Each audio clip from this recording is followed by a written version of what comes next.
Welcome to Authors on Tour Live, a weekly podcast for people who love to hear about books from the authors themselves. My name is Darren Fote, and today we are podcasting live from the Tattered Cover Bookstore, one of the premier independent bookstores in the nation, with 3 locations in the Metro Denver area. You can visit www.authorsontourlive.com for a complete list of upcoming podcasts. Wait a minute, it's time to begin.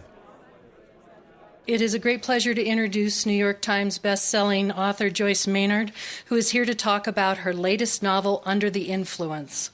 Publishers Weekly stated, Maynard's latest is illuminating and mesmerizing, highlighting not only differing definitions of friendship, but the shades of gray between right and wrong, and the lengths to which some will go to protect their self-interest. I know once you start reading this book, it will be impossible for you to put down, because it was for me. Joyce has an amazing life and career. Readers have devoured her books Labor Day, After Her, The Good Daughters, and so many more. And they've also devoured her pies, but I'll let her talk about that. It's just amazing. She has so many talents. She teaches writing, and she's such a wonderful storyteller. Thank you so much for sharing your talents with us. Please welcome Joyce Maynard.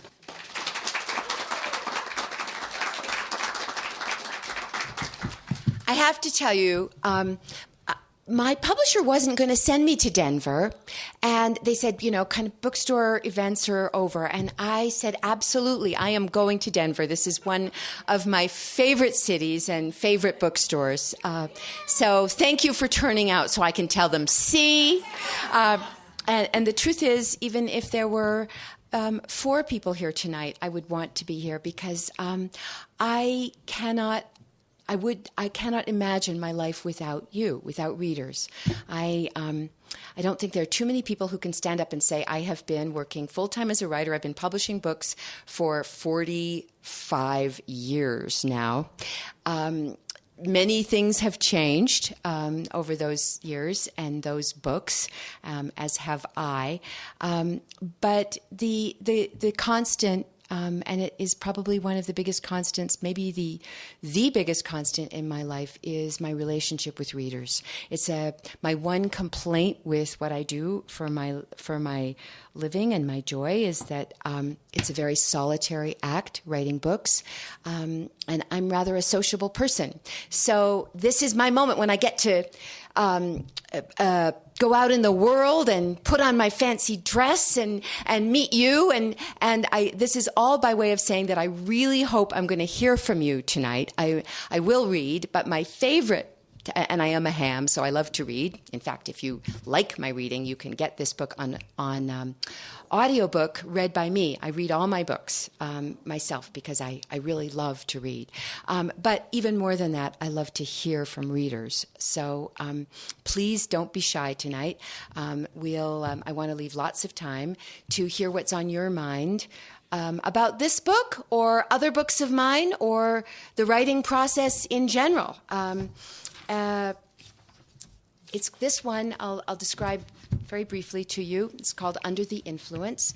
And this one is about friendship and the loss of a friendship, betrayal in a friendship of women, which is, I think, an experience that will resonate for certainly a lot of women. As I have gone around talking about this book, I have almost never met a woman who didn't have her own story of a lost friend. I don't mean that men haven't lost some friends along the way too, but this is a particular kind of loss and betrayal that actually, in some ways, is as painful or more so than the loss of a love affair. So I wanted to explore that theme, and I chose a character. I always think that I'm choosing characters that are nothing like me, and then various little aspects of me start bubbling to the surface, whether I like them to be there or not. So she's much younger than me. She's 38. Her name is Helen. She is, as I was for many, many years, a single mother. That, I guess I'd have to say, that's a theme of my writing. I tend to explore the experience of raising a child alone because I did it. My children are now all in their 30s. And when her story begins, life has not been going well for Helen. Her marriage has ended. She's lost custody of her son as a result of a drunk driving episode. She's in a dead-end job. She really doesn't have family in her life. And into this rather dark situation, stuck place, comes this magical, charismatic, fabulous couple, Swift and Ava Haviland. I had a lot of fun writing this couple. And she meets them when she's helping a caterer at an art opening at which they are the very glamorous benefactors. And they take her under their wing and befriend her and scoop her up. They're big dog lovers, and she's sort of their rescue dog. They bring her home, and she becomes a part of their magical world, and to her, they are her family. And actually, they offer the prospect of a way to get her son back as well, and that is the burning desire of her existence. She does not understand that there is a price to pay for their generosity. But I'm not going to give any of that away. I'm just going to read a very few pages from the very beginning of the novel, so we have a little bit of basis for conversation, and then we can let the conversation begin. Under the Influence. It was late November, and for a week solid, the rain hadn't let up. Can everybody hear me okay?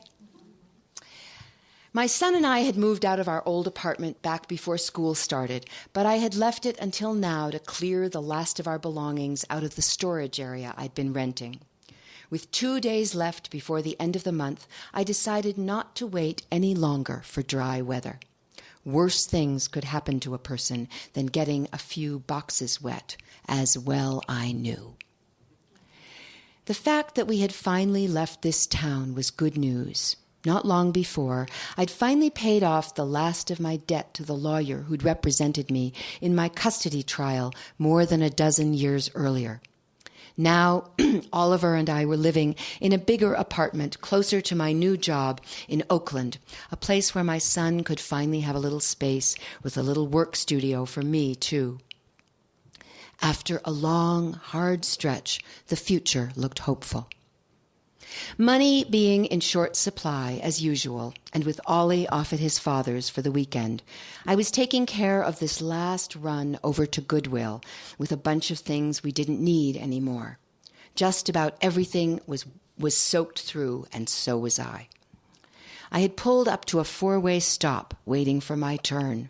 All I wanted at that moment was to get out of town, knowing that once I did, I would never come back. About 10 years had gone by since the last time I'd laid eyes on Ava Haviland, and then, that day, I did. There is this phenomenon I've noticed in the past, the way that, in a vast landscape containing so much visual information, seemingly of no significance, your eyes will be drawn to one small, odd thing among all the thousands of others, the thing that calls out to you, and suddenly, out of everything else your eyes are taking in and disregarding, they'll focus on this one spot where something doesn't make sense. Or maybe it spells danger, or it just reminds you of a time and place different from this one, and you can't look away. It's the thing you don't expect, that fragment in the landscape out of keeping with the rest. To another pair of eyes, it might mean nothing. I remember a day I'd taken Oliver to a ball game, one of those endless attempts to construct a happy, normal time with my son within the unnatural confines of a too rare 6-hour visitation. Halfway up the rows of bleachers, in a totally different section of the ballpark, in among the thousands of other fans, I had spotted a man from my Tuesday night AA meeting holding a beer and laughing in a way that made me know it wasn't his first. A feeling of sadness had come over me. Terror, actually, because just 1 week before, we had celebrated his 3-year sobriety. And if he could slip this way, What did that say about me? I had looked away that time, turned to my son instead, made some comment about the picture, the kind of observation that a person who knew more about the game might say to her son at a moment like this. A moment when a mother wanted to share the experience of a ball game with her boy and forget about everything else. This would be the kind of mother whose child had never seen her hiding wine bottles under the cereal boxes at the bottom of the recycle bin, or led into the back seat of a police car in handcuffs. The kind of mother who got to see her child every night, not just for 6 hours, 2 Saturdays a month. For years, all I wanted to be was that kind of mother. This was a long time back. I hadn't even met the Havilands yet. I hadn't met Elliot, who, when I did, would have given anything to bring my son and me to a ball game and be part of our small, struggling family. A lot of things hadn't happened yet back in those days. Now here I was at the wheel of my old Honda Civic, idling at that intersection in an unglamorous part of San Mateo, where planes flew so low, taking off from the airport or coming in for a landing, that you sometimes got the feeling they'd skim off the top of your car. A black car pulled up alongside mine. Not a police car, but it looked like some official vehicle, not a limousine. But it wasn't the man in front whose face caught my attention. It was the passenger in the back seat. She was looking out the window through the rain, and for a moment her eyes caught mine. In the few seconds before the black car pulled away from the intersection, I recognized her, and in the odd way the mind works, instinct not yet having caught up with experience, my first impulse was to cry out, as a person would who'd spotted a long-lost friend. For a second there, this great wave of pure, uncomplicated happiness started to wash over me. It was Ava. Then I remembered. Ava wasn't my friend anymore. After all that time, it was still an odd sensation seeing her and not calling out, not even raising my hand to wave. I let it go, made my face stone. If she recognized me, and something in her eyes, staring out through the glass for those few seconds, suggested that she had, after all, she was looking at me, too. She showed no more inclination than I did to acknowledge all that we knew. She'd changed a lot since the last time we'd seen each other. Not just because she was older. Ava would be 62 years old now, I figured. Her birthday was coming up. She had always been thin, but her face looking out the window now seemed skeletal, skin stretched over bone and nothing more.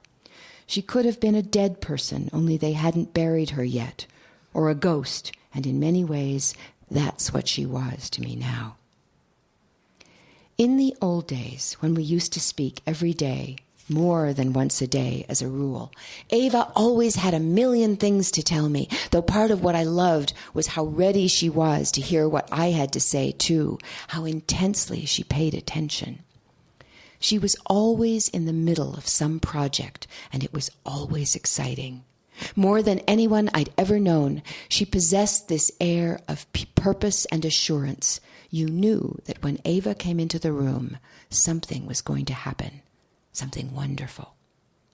The person I caught sight of in the back of the official-looking black car that day looked like someone for whom nothing good would ever happen again. A person whose life was over. Her body just hadn't taken in the news yet. Her hair appeared to have gone gray, though most of it was concealed under an odd red cap of the sort the Ava I'd known would never have owned.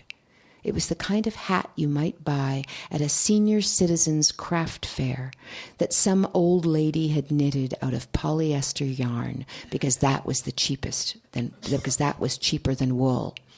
Polyester, she said to me once. Can't you just tell from the name that stuff is junk? But this was Ava, all right. Nobody else looked like her. Only the Ava in the car that day no longer sat at the helm of a silver Mercedes Sprinter van. This Ava no longer presided over the big house on Folger Lane with the black-bottomed swimming pool and that exotic rose garden and a gardener on staff to tend it. There was no more Guatemalan maid to pick up her clothes from the cleaners and make sure they were perfectly arranged by color in her vast closet, with all the beautiful shoes in their original boxes and the scarves and the jewelry that Swift had picked out for her laid out on velvet trays. The woman in the back seat of the black car no longer dispensed gifts of cashmere shawls and socks for the lucky people she counted as her friends, and shepherd's pie from the back seat for homeless Vietnam veterans, and dog bones for strays. Impossible to imagine Ava without her dogs, but here she was. More unfathomable of all, this was Ava without Swift. There had been a time when a day didn't go by that I didn't hear her voice. Nearly everything I did was directly inspired by what Ava told me, or didn't even have to tell me, because I knew already what Ava would think, and whatever that was, that's what I believed too.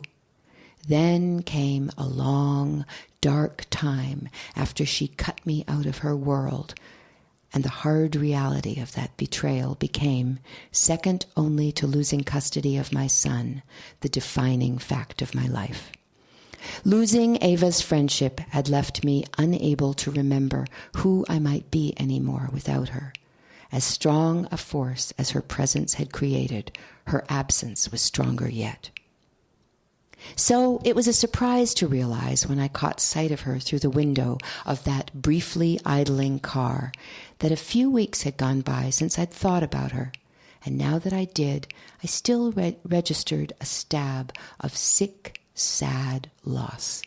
Not that I wanted to go back to the old days at that house on Folger Lane. Now I only wished I'd never set foot in it.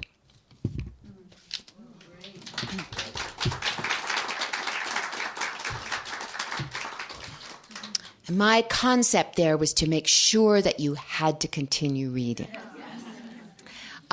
So now we get to the part that is my favorite and that I got on the plane for this morning. I'd love to hear absolutely whatever's on your mind. So please don't be shy to share your questions. Yes, Molly, I happen to know this woman.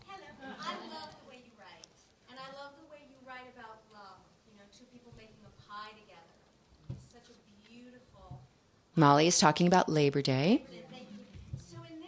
Of course, and the Labor Day movie, we must say, in which my pie was manifested by Josh Brolin. Yes, well, it was Josh who made the pie, and Josh is one of my many pie students. I suffered through teaching Josh Brolin how to make a pie, but excuse me,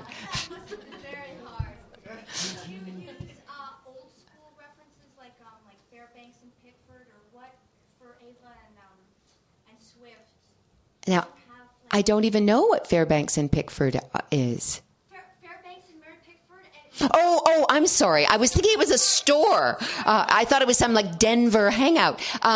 Well, Ava and Swift, no, I didn't. I wasn't thinking about Douglas Fairbanks and Mary Pickford. And if you read the novel, she's not a Mary Pickford type at all. Actually, he's not a Douglas Fairbanks either. I do have pictures in my head, for sure, of these characters. And when I'm writing, I always think that I'm making a movie. And I don't mean that I'm sort of writing a book to say, oh, I want this book to be made into a movie. I am making a movie for you. It's just a very low-budget movie that takes place on the page. But I always say that I would have loved to have been a filmmaker, but I couldn't have decided what aspect of filmmaking I would have wanted to pursue, because I would have wanted to pursue them all. I certainly would have wanted to be the screenwriter and the director and the movie star, of course, and all the minor roles, but I also would have wanted to be the cinematographer and the film editor and the soundtrack person and the costumer.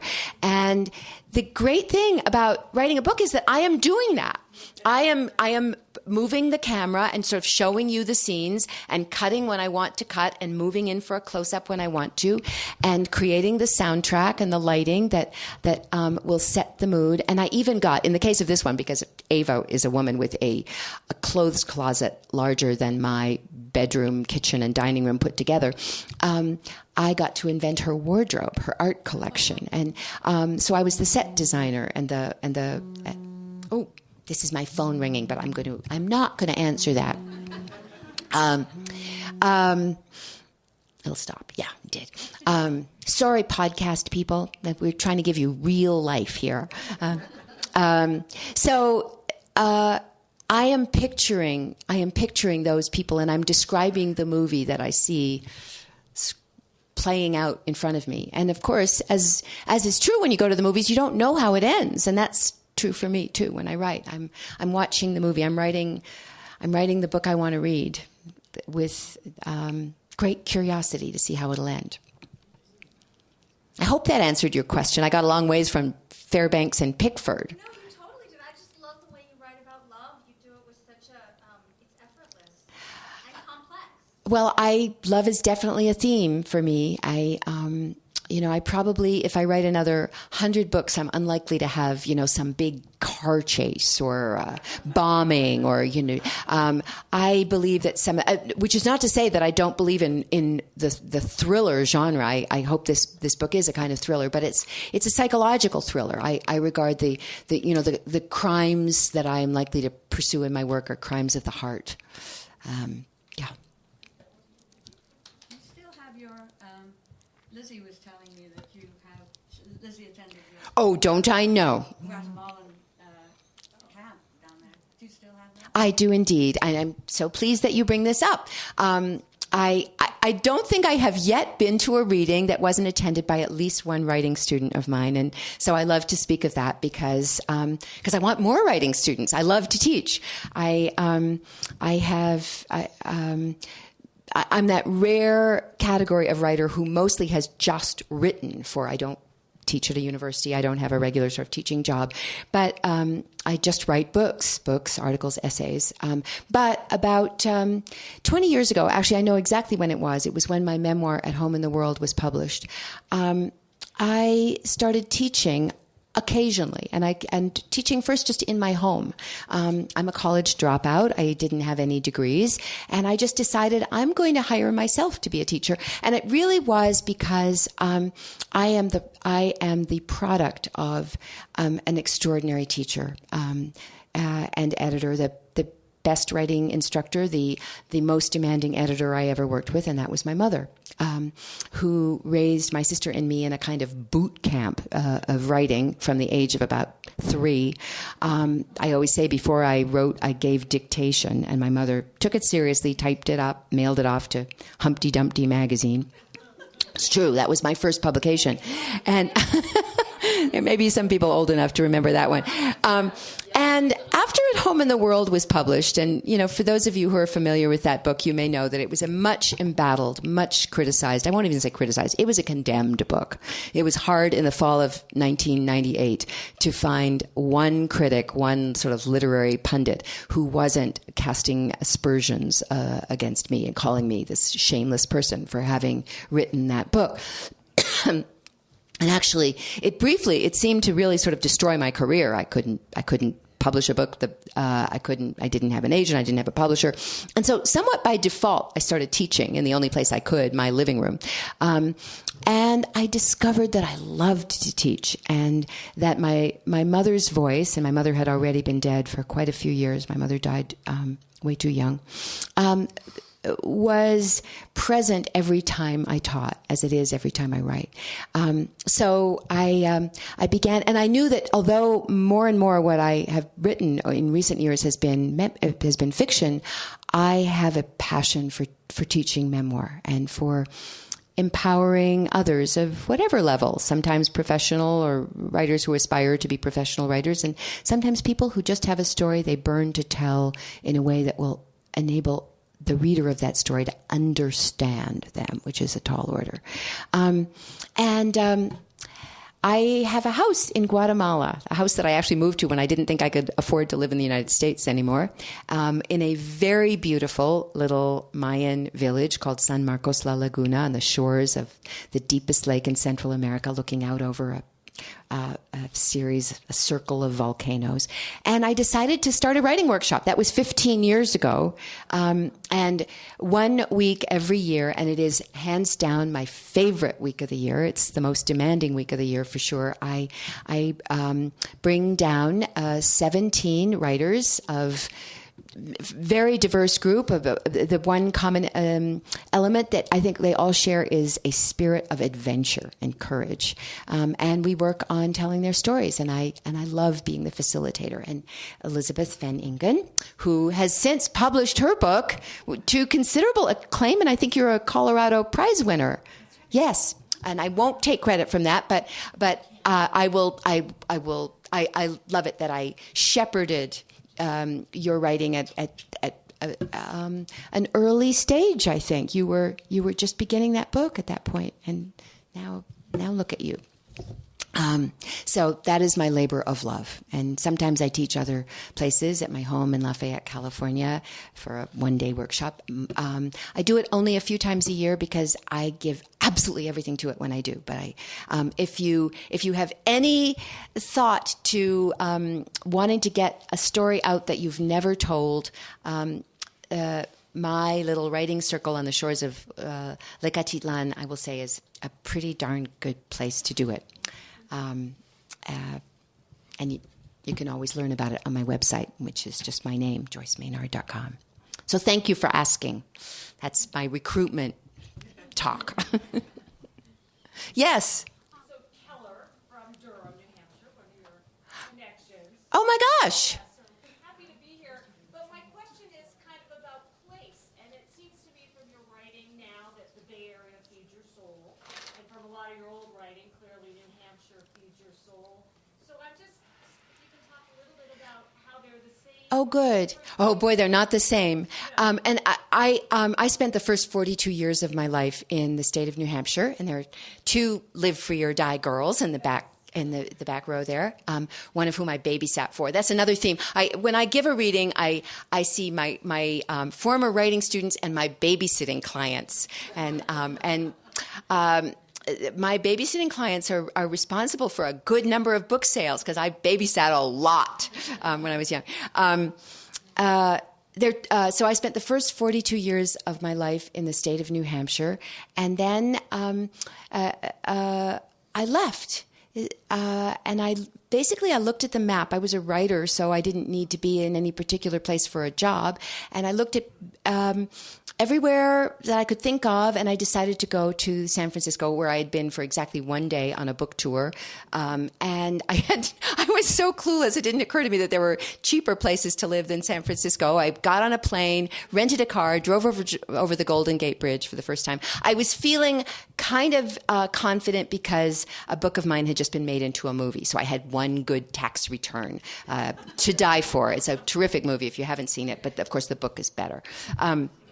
And this was 1996 when you could do all kinds of smoke and mirrors and buy houses that you really had no business buying. And I did that. And I bought a house in the Bay Area. And I continued the next quite a few books that I wrote were still set in New Hampshire. Sometimes I called it Vermont, which actually is a very different state. But I was a complete East Coast person in California. And it took me a long time to feel that I could set a work of fiction in California. The first one that I really did, there's a little bit in The Usual Rules that's set in California, but it's kind of an East Coast book.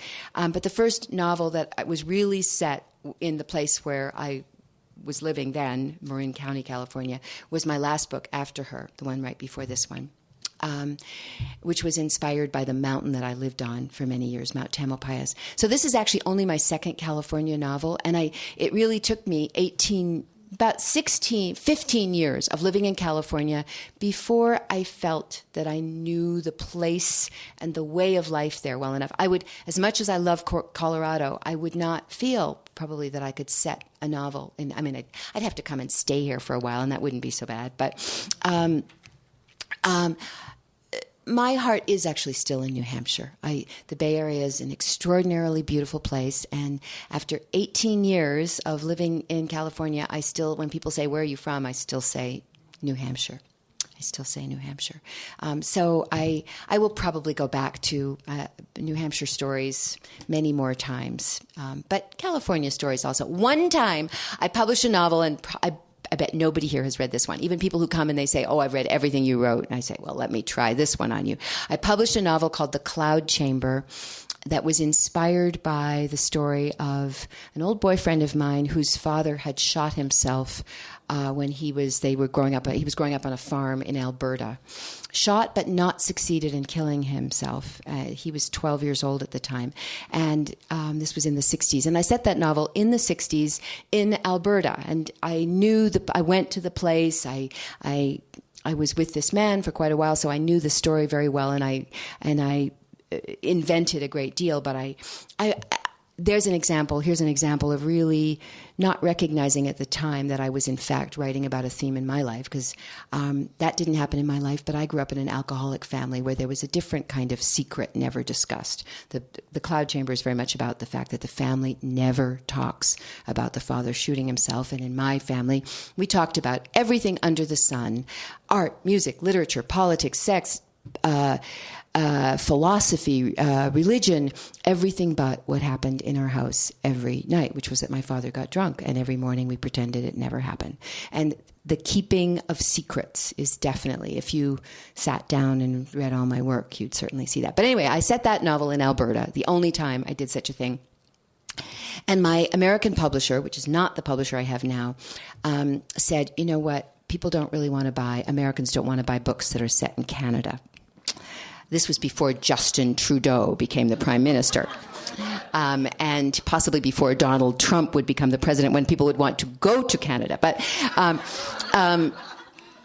in those days, they said people don't want it. So I set that novel in the state of Montana, and I researched Montana heavily, but I didn't know Montana. And I like that novel. I'm proud of that novel, but it doesn't have the sense of place that I really believe in as a writer. So I'm probably not going to write a Colorado novel for a while. But you'll know a lot about New Hampshire if you read my books. Somebody else back there had a question. Yes. I know you from another reading, don't I? You look familiar. No? Oh. I go to a lot of authors' readings. Okay. So was your mother a writer? My mother wanted to be a writer.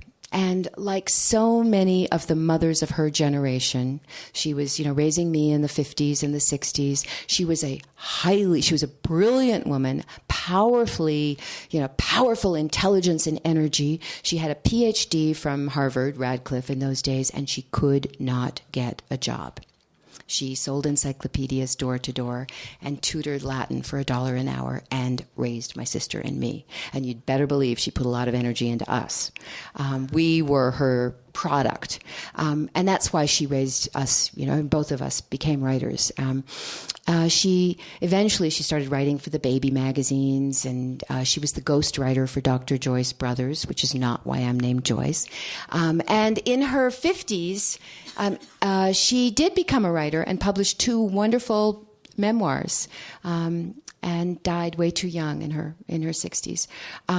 But really, one of the big challenges of my life as a writer was getting my mother's writing voice out of my head. She trained me so skillfully to write like her, and then I had to find out who I was. That took me a while. My first memoir, Not at Home in the World, was really and it was a book I published when I was 19, and it was still the story my mother wanted me to tell. And as much as I adored my mother, at some point we have to leave our mother's storytelling and tell ours. And that's what I finally did in my 40s, with my mother dead. And I always say to my writing students, write as if you were an orphan. And I happened to be one, and was one rather young. But I probably had to leave the state of New Hampshire and lose my mother before I could fully tell what what a grim thing to say to these two women who are mother and daughter sitting, and the woman who loves her mother and has the book club. I'm sure you can do it without leaving your mother. But for me, my mother presided over my life in a very big and powerful way. And I would give anything not to have lost her when I was 35 years old. But it's no coincidence that's when I began to write in a whole different way. And that's the way that I encourage the writers who come to Guatemala to write. Yes. It was actually the man behind you, Lisa, and then, okay, Lisa, I'm going to ask you, but the man behind you. Yes, and then I'll get to you.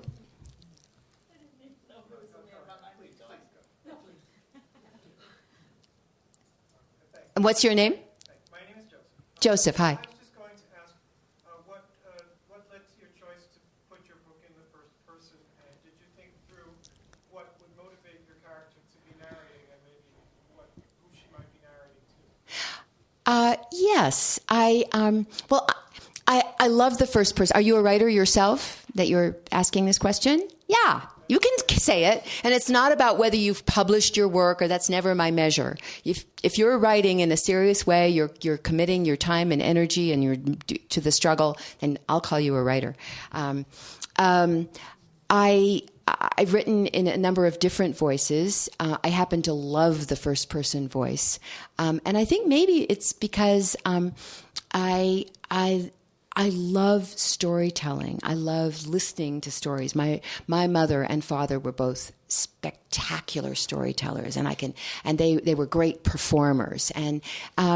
And so I just love, actually, my babysitting client who was reminding me that I used to tell her stories when she was little. I love this. I love the sort of snuggling up on the couch and sort of having somebody tell me a good story. My friend in Denver who picked me up at the airport today, sat me down it was a warm day in Denver. We sat down on her porch and she told me some great stories. I love that. And I want you to have that feeling when you read a book of mine. I haven't done it every single time, but, and of course, when a novel is written in the first person, you also know this is not the truth. It is that person's truth. It is,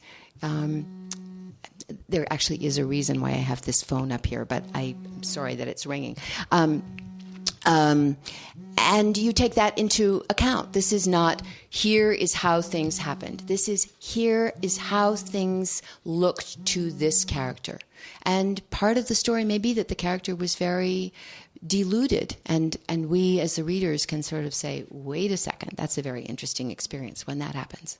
A book that was a big influence for me in writing this one actually was The Great Gatsby, a book about a sort of a disillusioned, a lost friendship. And sometimes I actually keep a book that I really admire on my desk, and periodically I just pick it up to a random page and I look at, now how did that writer do that?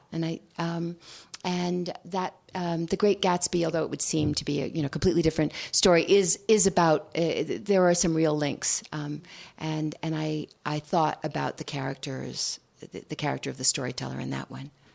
It was a man, of course. I've written in the first person of a man. I actually love doing that.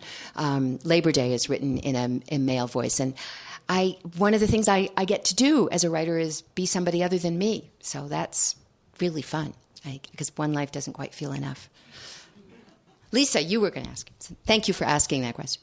Yeah, I was just going to second your thing about being an orphan. You knew my mother, and she was not only an actress, but she was a force. Yeah. And until you are an orphan, it really is a part of you. I mean, I look like my mother. She's dead too, but I look like my mother, and I sound like my mother, and people say, oh my gosh, you are your mother. But I'm not. I'm me. Mm-hmm. Until she died, I really didn't. We were so close, and we were in the same business, and so I know that what you say, it's not terrible. It's actually something. It's interesting. It's interesting. I hadn't thought about this until this moment. I, the daughter of this, larger than life mother. A woman who really just could fill a room with her presence. My mother should have been a performer like your mother, but she wasn't, and so she created settings. When my mother gave a party, she one time she hired a troupe of Shakespearean actors to be ready to perform different scenes from Shakespeare minus one character, and she floated through the room, stepping into these different roles. And she knew them all because she had an incredible memory. My mother, one time when she moved to Toronto from New Hampshire in her late 50s, and she didn't know anybody in Toronto, and she decided to throw a party for 100 men and no women. And she didn't really know the men. She just thought, these looked like interesting men, and and they came. What was my point? Oh, I know what my point was. It just occurred to me when you said that for all the kinds of relationships and families that I have explored in my now 18 books and 9 novels, I tend to have rather motherless people. The character in Under the Influence is a woman whose mother just completely abandoned her, was absent. The mother in After Her is a loving mother, but she's really shut down. She just sort of stays in her room. The mother in Labor Day is also, similarly, she's not functioning very successfully. She's inviting the convict home to move in with them and has a love affair with him over the weekend. These were not my mother. And maybe I'm not too much daunts me as a writer, but maybe I don't really want to write a mother like my mother, because I didn't live enough years with her, but the years that I had with her were such a powerful force that I haven't yet done a big, strong mother-daughter relationship. I've spent more time exploring the absence of a mother. That just came to me. Yes. So, I'm a writer. Great. And then it stopped. And It stopped. You mean the creative part of it is really cool. I love doing that and redoing it. And then I've got to be something else. I've got to be a technical person. I've got to find my way around publishing and agents, and that isn't in my head. I mean, I'm so bad at that. Is that hard for you, or is it over? Well, I'll talk about how it is for me in a minute, but I have very, very strong words on the subject of the technical part. And I might have a lot more writing students if I didn't say this, but I would also be a fraud. I would be misleading people and wasting their money. What I say about my own teaching is I don't spend much time talking about getting an agent, pitching a story, negotiating contracts. These are nice problems to have after you've done the really hard work on the writing.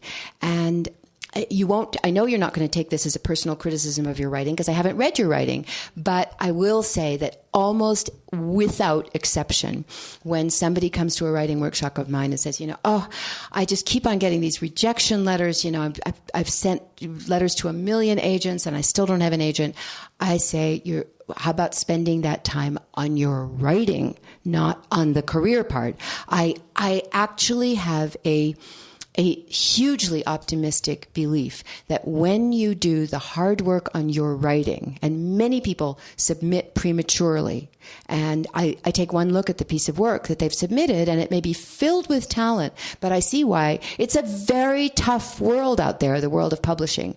I am a tough writing teacher, but I'd rather that you experience that toughness on the shores of a beautiful lake, having wonderful meals and, looking at a volcano, than day after day getting the frustration of going out to your mailbox and getting a rejection letter. And the best way I know to help a writer publish her work or his work is to help her be a better writer. And I really do believe that when you have strong work, it will be found. And then I can tell you a million ways that it happens, because there really are still agents who read submissions from people that don't, that come in cold, and it really does happen. But it happens to writers who've been working extraordinarily hard, and not on their own, and not with a writing group of their friends who say, oh, I really love that chapter, but with somebody who's not their friend, who is very tough. One of the things, I'm sure you can tell me this, and your mom can tell you this, one of the first things that happens here Yeah, here go any possible applicants for Guatemala that I might have got. I begin preparing people before they come with the fact that very likely I will tell you to throw away a lot of work. And I don't suggest to any writer anything that I haven't done myself many times. I even after decades of writing, as recently as a year and a half ago, I threw away a 200-page book because it wasn't good enough. It wasn't badly written. I don't write badly. But I know what a tough world it is out there in publishing today. So I leave it till the last day, and then we do talk about it. And every now and then, there's a student that I say, I think you're ready. Not usually for a while, but and I'm very proud of the students like Elizabeth who have published their work. But I bet there was a lot of revising going on and a lot of hard work. Yes. But on the other hand, I know writers who are good and work very hard, and they get so discouraged because a lot of bad stuff gets published. Yes.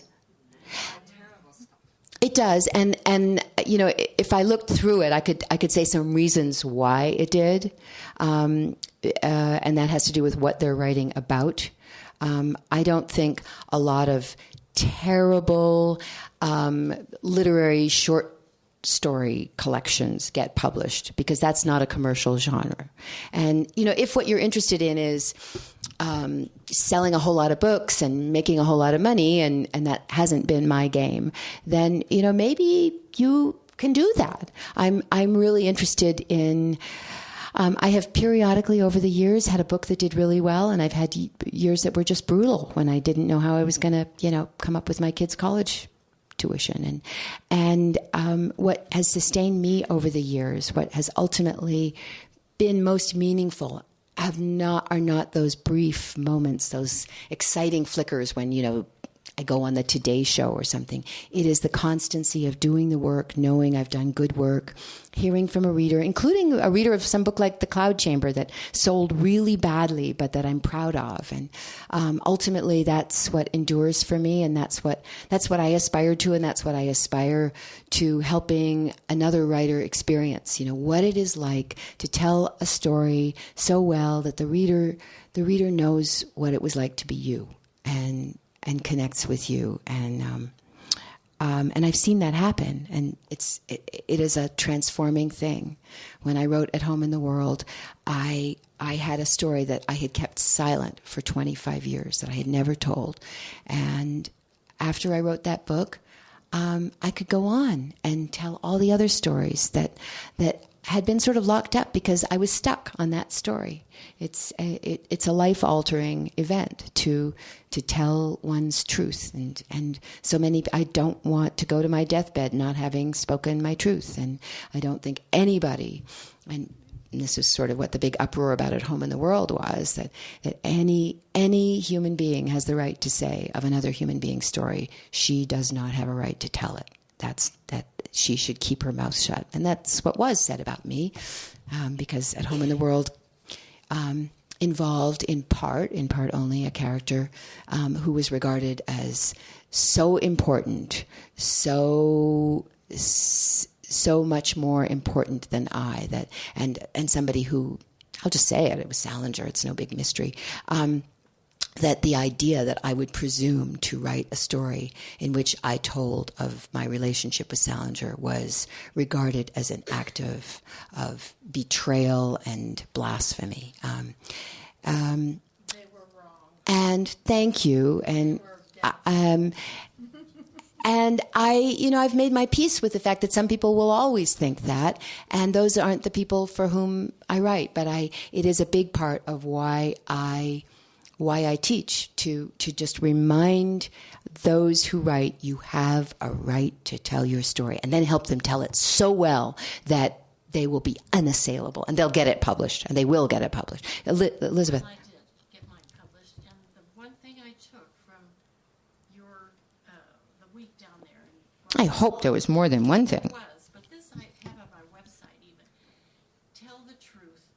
Your reader will know when you're not telling the truth. Yes. And sometimes people will come to one of my workshops and they'll say, there's just this one, I'm going to tell everything except there's this one thing that would really embarrass, my husband or something. And I can understand it. It's hard. And it's costly sometimes to tell the uncomfortable truths. But it's, I actually feel I have a big responsibility to readers. If you're going to pay $20 for my book, spend, 10 hours reading it, you deserve the story. And that's what I intend to give you. Yes. I was curious if we were talking about the second memoir that you wrote. Yes. It got all the criticism, which actually is a book I have at home. I recently bought, but I haven't read yet. I'm curious how it felt to you to just have to tolerate that. You know what I mean? How you felt about the book. Did it change in any way? I don't regret one word of that book. And it was a book that cost me dear in all kinds of ways. In 1998, I was invited. I was only invited because my friend Judy Blume sort of pushed for me to be invited to a literary festival, a big deal literary festival, and I was really a pariah in 1998. And I got up on the stage to deliver my talk, and an entire row, as many people times two as in this row, of very well-known literary figures at this festival got up en masse and walked out of the room. At a moment like that, you have to, either it's going to break you, you're going to burst into tears and say, they don't like me, I'm not the popular girl. Or you will say, am I a different person because they don't like me and they haven't even listened to me. They don't even know who I am and what my story is. So it was my trial by fire. If ever there was going to be a moment for me to jump off the Golden Gate Bridge, it was the fall of 1998 when At Home in the World was published, and the Washington Post called it the worst book ever published, and Time magazine said the one good thing about At Home in the World is now that Joyce Maynard has told this story, we'll never have to hear another one from her. Wrong were they. So, it actually made me very free. There's not a lot that'll hurt me now in terms of criticism. I don't read the reviews very much, and it has to cut both ways. If somebody praised me extravagantly, that wouldn't change my view of who I am either. Yes. I just have to say this. I started reading you when I was 16, and you wrote for 17 magazine. And I thought you were so brilliant then, and it's so great to finally meet you. Oh. When 17 was big. Yes. And the September issue, don't we remember? Yeah. But you are delightful. Thank you so much. Well, thank you for coming. If you will indulge me, this is the reason why I kept my phone up here, even though it was being sort of annoying. I wanted to share with you, and of course, the thing I want you to do is buy this book, but I wanted to share with you a very short piece of writing of mine that was published just a few weeks ago in the New York Times. That has nothing to do with Under the Influence, but it felt like something I wanted to read in Denver, and especially this particular night. So it was in the Modern Love column, and it's an essay called "What Luck Means Now." Oh, and now my phone is ringing, so I don't even decline. Then I can go back to it. Okay, sorry. And I was actually, the reason I decided to read off of this was that I was at an event that was like a hipster event a couple of weeks ago in San Francisco at this club called the Makeout Room. I was old enough to have given birth to anybody in the audience, and all the other people who were performing, who were also, could have been my grandchildren practically, were reading off their cell phones, and I'd never done such a thing. So I decided I'm going to start reading off my cell phone. So anyway, this is an essay that will maybe end with, although I could talk to you all night, but you probably have other things to do, go off and hike somewhere. This is an essay called What Luck Means Now. The room where I'll spend the day, and this is not a work of fiction, I should say. The room where I'll spend the day, if I am lucky, is fluorescent lit, lined with hard plastic chairs, and has a reminder on the wall concerning the importance of hand sanitizer. Though friends have offered to accompany me, I am here alone. On the opposite side, a family has gathered, a man in his early 60s like me, and 4 young people around the ages of my children. They are engaged in cheerful-sounding small talk about their jobs, the Red Sox. As for me, I don't feel like talking to anyone. I arrived here a little after 6 a.m., after kissing my husband goodbye before they wheeled him into surgery. The surgery is expected to take 12 hours. Though somewhere around hour 3, the surgeon will have gotten to the place in Jim's abdomen where he can see the tumor, known only to us as an innocuous-looking gray area on Jim's CT scan. Sometimes this turns out to be the moment when the surgeon discovers the tumor is not operable after all, in which case they stitch everything up and say, "We tried." The tumor in question, I haven't allowed myself to call it Jim's tumor, I don't want to see him take ownership, is 2.5 centimeters in diameter and located in the head of Jim's pancreas. For my husband to survive, to have a shot at survival, this tumor must come out. The operation calls for the removal of part of Jim's pancreas, his gallbladder, his duodenum, and parts of his small intestine and stomach. Picture gutting a fish, Jim, a fly fisherman, said to a friend. That's roughly the idea. It's odd to say of an operation like this that a person is lucky to be receiving it, but Jim and I do feel lucky.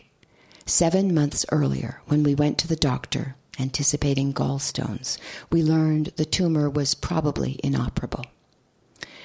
There's a surgery that gives you a shot, Jim's doctor said. A shot, just that, but suddenly a shot was everything. It's called the Whipple procedure. From that moment, our focus had become shrinking the tumor to where Jim could get the Whipple. And after 8 rounds of chemotherapy and 2 of radiation, the day has come. The Whipple is brutal surgery in the best of circumstances, the best being a strange phrase to employ when discussing a form of cancer with a 2-year survival rate of around 5%. Don't Google it, they told us that first day, but we did. The day we learned the news, just 15 months had passed since our wedding on a New Hampshire hillside, with friends and children gathered, fireworks exploding, and a band backing us up as we performed a duet on a John Prine song and talked about the trips we would take, the olive trees we would plant. Each of us had been divorced almost 25 years. How lucky, everyone said, that we had found each other when we did. Now luck means having this operation. In 4 hours, luck will mean getting a call from a nurse who says, they've reached the tumor, they're going in for it. I have a book, but I keep reading the same sentence. On the other side of the room, the father and the 4 young people are unwrapping sandwiches and laughing. The 20-somethings are telling funny stories about their mother. If not for the institutional decor, you might think they were enjoying a family reunion. My children and Jim's are nowhere near. I'm 3,000 miles from home. In those terrible weeks after the diagnosis, I lived with a phone on either ear, calling hospitals and researching treatments that might offer what the first doctor had not, the possibility of a future. When a program looked promising, we got on a plane. It was in this city, at this hospital, where we found the surgeon who said, I believe I can get your husband's tumor out. Not even 18 hours earlier, we marked this moment with a day game at Fenway Park, and afterward, we celebrated the Red Sox win with oysters and a martini each. Jim bought a cap. Bald for many months, his hair was back. He was thin but handsome. It was about 2 years before that Jim had asked me to marry him on the deck of his Oakland, California home with a couple of martinis and a plate of oysters. Never a skillful liar, he had pointed me toward a particular oyster and suggested I try it. Tucked into the shell, a diamond ring. I had been single for 24 years. Just putting that ring on my finger felt odd, almost embarrassing, as later it would be difficult to say my husband or refer to myself as Jim's wife. To me, marriage had meant trouble, failure, pain. Why risk that again? Only I did. We bought a home, made big plans. Then came the diagnosis. I think it was then, not the day of our wedding, when the words wife and husband entered my vocabulary, the first time I could speak them without awkwardness. They slipped into my speech over the weeks and months I spent navigating the world of cancer treatment, searching for the bobbing scrap of hope in an ocean of trouble, drug trials, immunotherapy, extreme diets. I express mailed our scans to facilities as far away as Germany, and when we were told the next appointment was 3 months out, I said, my husband needs to see the doctor now. My husband. At some point, I realized I no longer spoke of Jim's treatment or Jim's scan. We're on FOLFIRINOX now, I would say. We're getting CyberKnife radiation. And then we shrank the tumor by 50%. We're getting surgery. For years after my divorce, I had called myself a solo operator, but I had longed for a big romance, and with Jim, I found it. The summer after we met, we saw a 1982 Chrysler LeBaron convertible on Craigslist in Maine and bought it, then flew from California to pick it up. For the first time in 38 years of practicing law, Jim took the summer off. We put 4,000 miles on that convertible, mostly on New England back roads. We ate lobster rolls and danced and talked about riding Jim's motorcycle across the country. Ally McGraw and Ryan O'Neill might have made it look otherwise, but cancer is not romantic. Always a lean man, Jim dropped 30 pounds. I had admired the way he dressed, conservative but sharp. Now he wore his suit like David Byrne in the Talking Heads video of our youth. When it looked as if a recurrent C. difficile infection might kill him, he was down to 108 pounds and dropping. I persuaded him to have a fecal transplant. Donor, me. He had been, since 13, a bass player, a rock and roll guy, also an Eagle Scout. I loved that about him. Now, as the chemo ate away at him and his triumph gathered dust, it seemed important that he keep playing. So one day I made a paella for the whole band and their wives. But the morning of the party, the neuropathy kicked in from the chemo, leaving Jim's fingers numb, unable to play. That night, I stood at the edge of our silent yard and dumped 5 pounds of seafood. No rock and roll that day, or that season, or the one that followed. In the waiting room, the family across from me has brought in food for dinner. They are just opening their styrofoam containers when a woman approaches, bends to speak with the father, a hand on his shoulder. The daughter leans in, and the son, and the 2 others I realize must be their partners. Suddenly, the room is spinning. The food drops to the floor. The father just sits there, hands to his face, shaking his head, but the children are weeping, then wailing. Someone stands, staggers, drops to the floor. They all rush out, food wrappers and bags abandoned. It can happen that swiftly, the end of life as we knew it. Then, too, time can creep so slowly, even a moment seems endless. It's close to midnight when the surgeon calls. This was the toughest Whipple I ever performed, he says. They got the tumor and took 38 lymph nodes. It will be another few days before the pathology report, but things look good. In the recovery room, I find the bed with Jim in it, though he is much changed from the person I met not even 4 years earlier on a Match.com date at a restaurant in Marin County, California, where I kept waiting for him to suggest that we order something, but he never did. Later, he explained, I was just so knocked out by you, I forgot. There are tubes coming out of him. His eyes are closed, mouth open. He looks 100 years old, but he is alive. I'm his wife, I tell the nurse, and take my place by the bed. Thank you.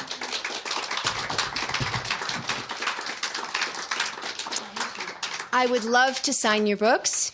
And my husband is carrying on. He actually had a surgery today, but not a cancer surgery. The Whipple procedure leaves you pretty beat up and vulnerable to all kinds of things, but he is, as of today, cancer-free.